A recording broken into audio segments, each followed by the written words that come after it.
મજામાં ને? આજની વાર્તાનું નામ છે આરુણી. પ્રાચીન સમયની આ વાત છે. એક ઋષિનો આશ્રમ હતો. આશ્રમમાં ઘણા બધા શિષ્યો હતા.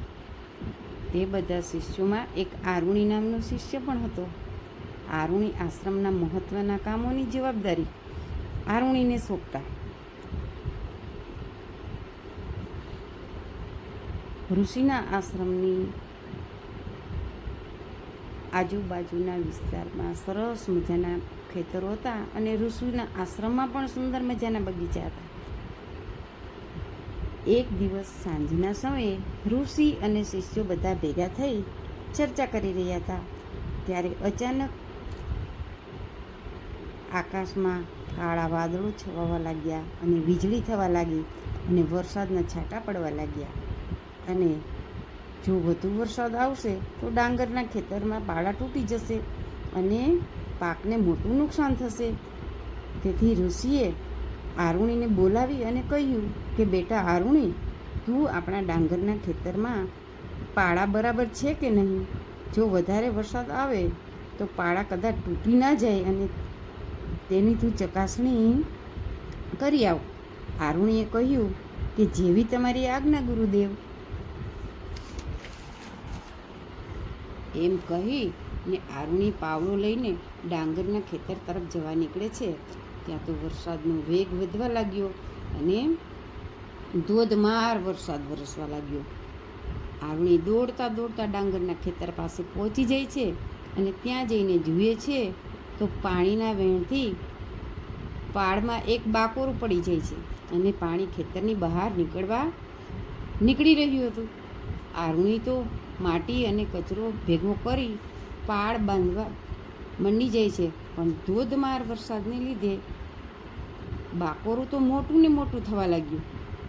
આરુણી તો વધુ ને વધુ માટી અને કચરો ભેગો કરી નાખવા લાગ્યો અને પાણી તો પાળ તોડીને વધુ ને વધુ નીકળવા લાગ્યું.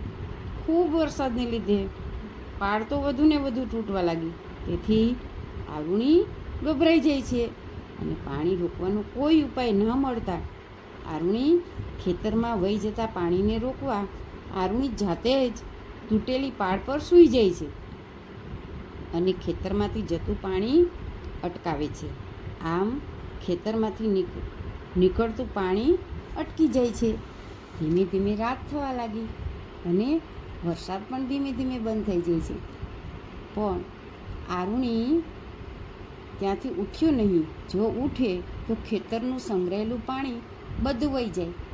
પાણીમાં પડ્યા રહેવાથી આરુણીની તબિયત ખરાબ થઈ જાય છે અને આરુણી ઠંડીથી થરથર કાંપવા લાગે છે. રાતે તો ખેતરમાં રહેતા દેડકાઓ, કરચલાઓ અને જીવજંતુઓ તેના શરીર ઉપરથી પસાર થતા હતા. છતાં આરુણી કોઈ પણ પ્રકારની ફિકર કર્યા વગર ગુરુ આજ્ઞાનું પાલન કરવા કટિબદ્ધ થઈને ત્યાં જ પડી રહે છે. આરુણી ઠંડીમાં ઠૂઠવાઈને મૂર્છિત થઈને ત્યાં જ પડી રહે છે. આ બાજુ આશ્રમના બધા શિષ્યો ઋષિને પ્રાતઃ પ્રણામ કરવા માટે જાય છે. ત્યારે ગુરુદેવ આરુણી દેખાયો નહીં. તેથી તેમણે શિષ્યોને પૂછ્યું કે આરુણી ક્યાં છે? શિષ્યો કહે, ગુરુદેવ, આરુણીને તો અમે કાલ સાંજથી જોયો નથી. એટલે ગુરુદેવને યાદ આવ્યું કે આરુણીને તો મેં કાલે સાંજે ખેતરે મોકલ્યો હતો. ત્યાર પછી ઋષિ 2-4 શિષ્યોને લઈને ખેતરે પહોંચે છે અને આરુણીને અવાજ મારે છે, આરુણી, આરુણી, એ આરુણી, તું ક્યાં છે બેટા? ત્યાર પછી એક શિષ્યને આરુણી દેખાય છે અને તે ગુરુદેવને કહે છે, ગુરુદેવ, આરુણી તો અહીંયા છે. પછી ગુરુદેવ આરુણીને કહે છે, ચાલ બેટા આરુણી, ઉઠી જા બેટા. પછી આરુણી બોલે છે કે ગુરુદેવ, જો હું ઉઠીશ તો ખેતરનું બધું પાણી વહી જશે. આ સાંભળી ને ગુરુદેવ ગદગદ થઈ જાય છે અને ગુરુદેવ બોલી ઉઠે છે કે ધન્ય છે તારી ગુરુ ભક્તિને. અને પછી ગુરુદેવ અને શિષ્યો મળી અને ઝડપથી માટી ભેગી કરી અને પાળ બનાવે છે અને ઋષિ આરુણીને ઊભો કરે છે. અને ગુરુદેવ આરુણીને ભેટી પડે છે અને ગુરુદેવ આરુણીને કહે છે કે હું તારાથી ખૂબ ખુશ છું. આજથી હું તારું નામ ઉદાલક રાખું છું. ત્યાર પછી આરુણીમાંથી ઉદાલક ઋષિ બની જાય છે. તો બાળકો, કેવી લાગી આ વાર્તા? તમને ગમી ને? આ વાર્તામાં આરુણી કેવો તેજસ્વી અને સાહસિક અને આજ્ઞાકારી શિષ્ય હતો, જે હંમેશા ગુરુ આજ્ઞાનું પાલન કરતો હતો. તો આપણે પણ આજ્ઞાકારી વિદ્યાર્થી બનવું જોઈએ. તો આવજો, ફરી મળશું એક નવી વાર્તા સાથે.